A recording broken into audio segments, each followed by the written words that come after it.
നിങ്ങളുടെ റിസർച്ച് വെറും ഒരു തിയററ്റിക്കൽ മാജിക് ആണെന്ന് ഞാൻ പ്രൂവ് ചെയ്യുന്ന ഭയമുണ്ടല്ലേ? അതല്ലേ നിങ്ങൾ എന്നെ അവോയ്ഡ് ചെയ്യുന്നത്. എന്റെ ആർട്ടിക്കിളിൽ ഞാൻ അത് ഉൾപ്പെടുത്തും. എല്ലാ മാഗസീനും അത് പബ്ലിഷ് ചെയ്യുമ്പോൾ നിങ്ങൾക്ക് മനസ്സിലാകും ഞാൻ ആരാണെന്ന്. എന്റെ ഈഗോ കയറി പിടിച്ച ഞാൻ സമ്മതിക്കുന്നുള്ള നിന്റെ ടെക്നിക് ഉണ്ടല്ലോ, അത് കൊള്ളാം. പക്ഷെ ഞാൻ നിന്നോട് ഇവിടെ വരാൻ പറഞ്ഞത് എന്തിനാണെന്ന് ഇനിയും നിനക്ക് മനസ്സിലായിട്ടില്ല. അത് നിനക്ക് താനേ മനസ്സിലാവും. എന്തായാലും നീ വാ.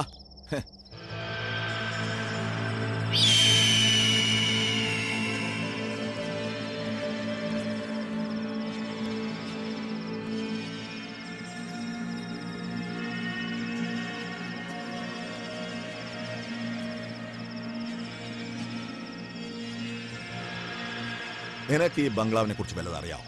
കുറച്ചൊക്കെ അറിയാം സർ.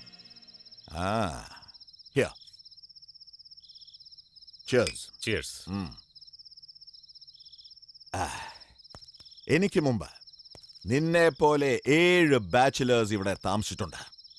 പക്ഷെ ഇപ്പൊ അവരാരും ജീവിച്ചിരിപ്പില്ല. എനിക്കതറിയാം സർ. അതിൽ 4 ആക്സിഡന്റും 3 സൂയിസൈഡും. ഇൻഫാക്ട് മരിച്ചുപോയവരുടെ പോസ്റ്റ്മോർട്ടം റിപ്പോർട്ട് വരെ ഞാൻ വായിച്ചിട്ടുണ്ട് സർ. You are right.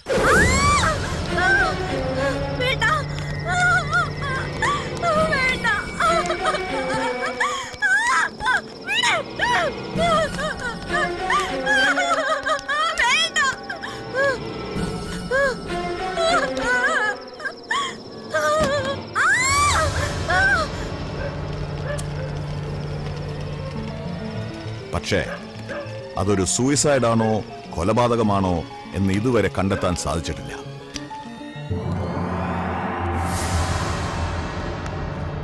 നീയല്ലേടെ അവരുടെ നേതാവ്? എക്സ്ക്യൂസ് മീ, ഞാൻ അഡ്വക്കേറ്റ് സാനു. അതിന് പിന്നിൽ ഉണ്ടായിരുന്നത് അന്നത്തെ ഉന്നത പദവികളിൽ ഇരുന്നവരുടെ മക്കളായിരുന്നു. കലപ്പയും കൊണ്ടങ്ങാനും ഇനി ഉഴാനിറങ്ങിയാൽ അന്ന് തീർക്കുന്ന ഞാൻ. കോൺസ്റ്റബിൾ,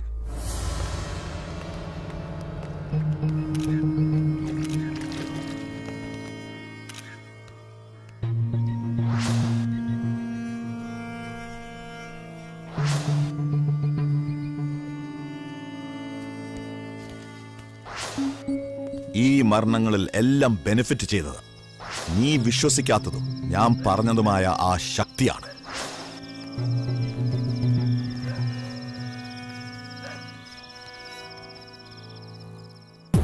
ഹലോ, ആ പീഡനക്കേസിലെ മരണപ്പെട്ട പ്രതികളുടെ റിപ്പോർട്ട് അതെനിക്ക് വിശ്വസിക്കാൻ കഴിയുന്നില്ല.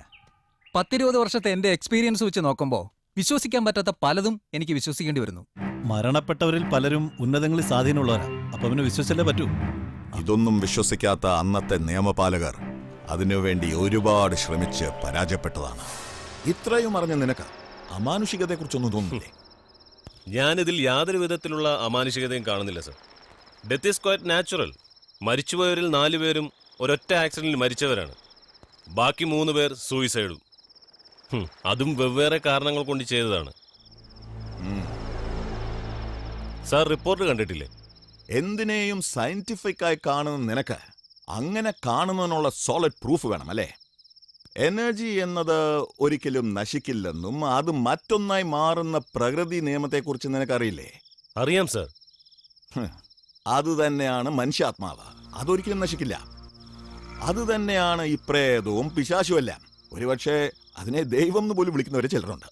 സോറി സർ, നിങ്ങൾ എന്തൊക്കെ തന്നെ പറഞ്ഞാലും എനിക്കത് ഉൾക്കൊള്ളാൻ സാധിക്കില്ല. അതിനെ ചിലരുടെ വിശ്വാസം എന്ന് മാത്രം പറയാം. അത് വെറും വിശ്വാസം മാത്രമല്ല, സത്യമാണ്.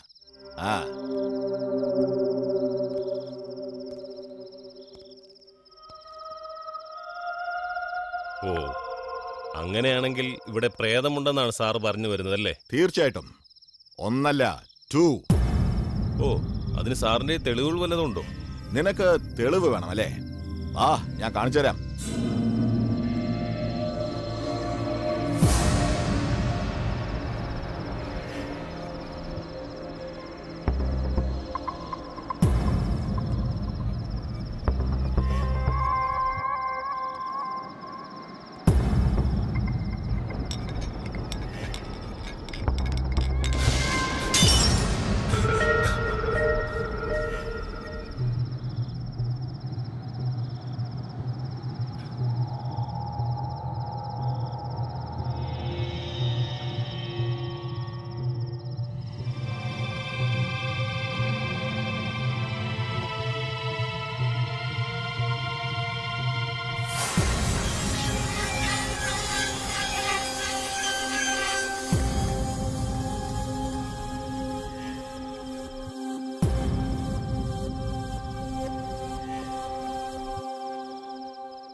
വർഷങ്ങൾക്ക് മുമ്പ് ഇതേ ബംഗ്ലാവിൽ താമസിച്ചവരാണ് ഇവർ രണ്ടുപേരും.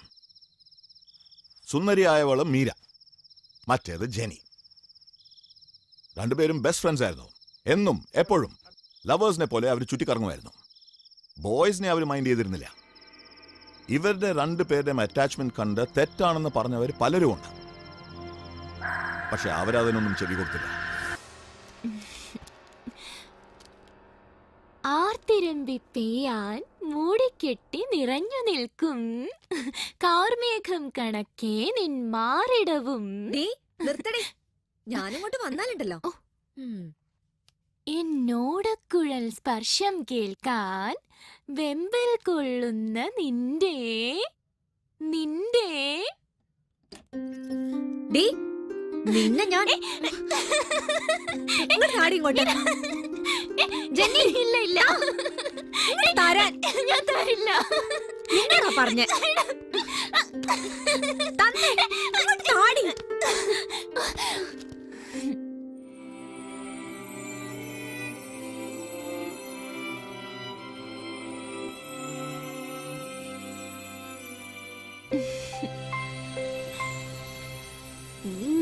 ഡീ, ഇതെല്ലാം ഞാൻ ജെനിയുടെ ഡയറിയിൽ നിന്ന് മനസ്സിലാക്കിയതാ. ഇതേ ബംഗ്ലാവില് ജെനിയുടെയും മീരയുടെയും മുറിയിലാണ് അവർ കൊല ചെയ്യപ്പെട്ടത്. അവരെ ആര് കൊല ചെയ്തതെന്നും എന്തിനു വേണ്ടി ചെയ്തതെന്നും ഇതുവരെ ആർക്കും അറിയില്ല. പോലീസ് അത് സൂയിസൈഡ് എന്ന് തള്ളിക്കളഞ്ഞു.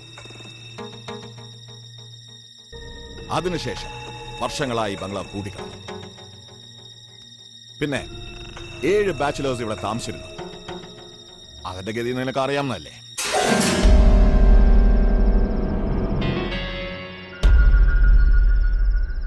സാർ പറഞ്ഞത് വെച്ച് നോക്കുമ്പോൾ എൻ്റെ സ്വപ്നത്തിൽ കണ്ടതും ഞാൻ തേടിപ്പിടിച്ച് ഇവിടെ വന്നതിനും തമ്മിൽ എന്തോ ബന്ധമുണ്ടെന്ന് എനിക്ക് തോന്നിപ്പോകുന്നു സാർ. Yeah, you're right. ഞാൻ പറഞ്ഞില്ലേ, ഇവിടെ നീ വന്നതിന് ഒരു കാരണമുണ്ട്. ഞാൻ പോലും അറിയാതെ എന്നെ ഇവിടെ കൊണ്ടുവന്ന എന്തിനാണ് സാർ? വാച്ച്.